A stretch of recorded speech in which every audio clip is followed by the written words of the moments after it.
नमस्कार. काल अतिवृष्टीचा दुसरा मदतीचा शासन निर्णय निर्गमित झालेला आहे. आपल्याला कळालं असेल की 292 कोटी रुपये एवढ्या रकमेचा शासन निर्णय काल निर्गमित झालाय.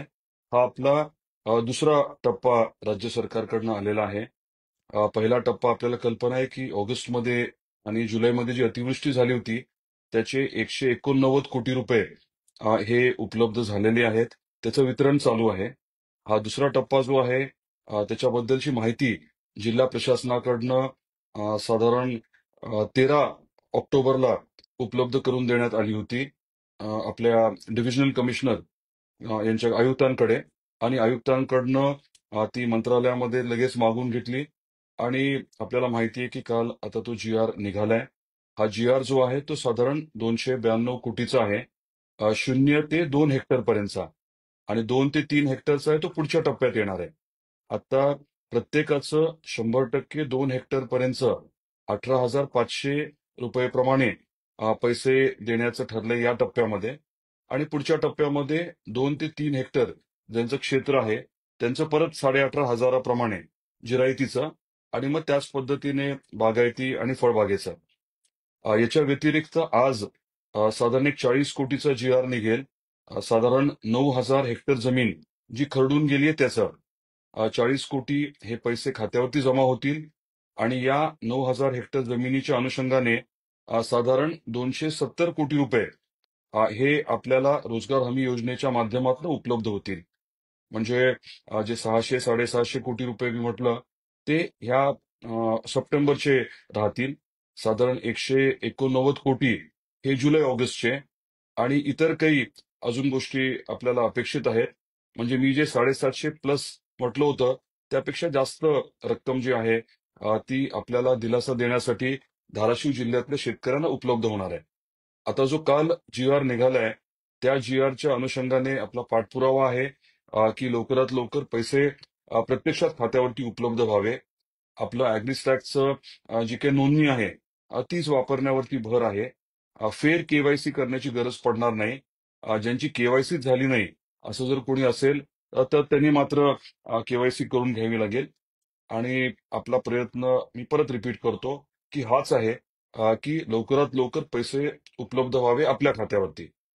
याच्या व्यतिरिक्त 2 मुद्दे आपल्याला सांगायचे आहेत. परवा जिल्हा नियोजन समितीची बैठक झाली.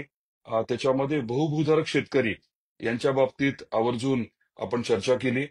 ज्यांची जमीन खरडून गेली आहे आणि विहिरीमध्ये गाळ गेलाय किंवा विहीर पडलीये असे बहुभूधारक शेतकरी यांना शासन सध्या काही मदत करत नाहीये. तर आपल्या जिल्ह्यामधले असे जे शेतकरी आहेत त्यांची यादी काढण्याच्या सूचना प्रशासनाला आपण दिल्यात आणि ती यादी उपलब्ध झाल्यानंतर त्यांना वेगळी मदत कशी करता येईल हे निश्चितपणे आपण बघणार आहोत. आणि क्राऊड फंडिंग म्हणजे आपल्या आई तुळजाभवानी मंदिर ट्रस्टच्या माध्यमातून आपण क्राऊड फंडिंगची संकल्पना मांडतोय. त्याच्या माध्यमातून आईचे भक्त जे आहेत वेगवेगळे हजारो, लाखो, करोडो भक्त जे आहेत ते जे अडचणीत असलेले भक्त आहेत त्यांना मदत करण्यासाठी जे शक्य आहे ते करतील आणि पारदर्शकपणे आपण नेमकी कोणाला मदत करतोय, किती करतोय, इतरांनी काय मदत केलीये हे सगळं स्पष्टपणे दिसणार आहे आणि तंत्रज्ञानाचा वापर करून क्राऊड फंडिंग आपण करणार आहोत.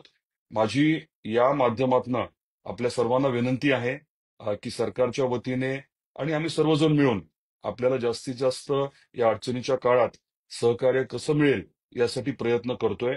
ज्यांचं खूप मोठं नुकसान झालंय त्यांची वेगळी यादी आपल्या जिल्ह्यातली आपण करण्याच्या सूचना जिल्हाधिकाऱ्यांना दिल्यात.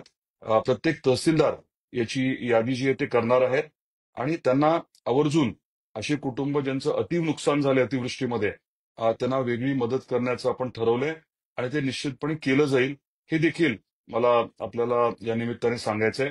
वेगवेगळे अजून काही दिलासा देणारे उपक्रम राबवण्याचं आपण ठरवलंय. सामुदायिक विवाह सोहळा देखील आपण प्रत्येक तालुक्यामध्ये घ्यायचं ठरवलंय. त्यामुळे आज आपल्याला मला इतकंच आवर्जून सांगायचंय की आम्ही सर्वजण आपल्या बरोबर आहोत आणि या अडचणीच्या काळात आपण एकमेकाला साथ देणं गरजेचं आहे. दिवाळी साजरी करत असताना आपण सर्वांनी मिळून एकमेकाला मदत करत दिवाळी साजरं करणं देखील अपेक्षित आहे.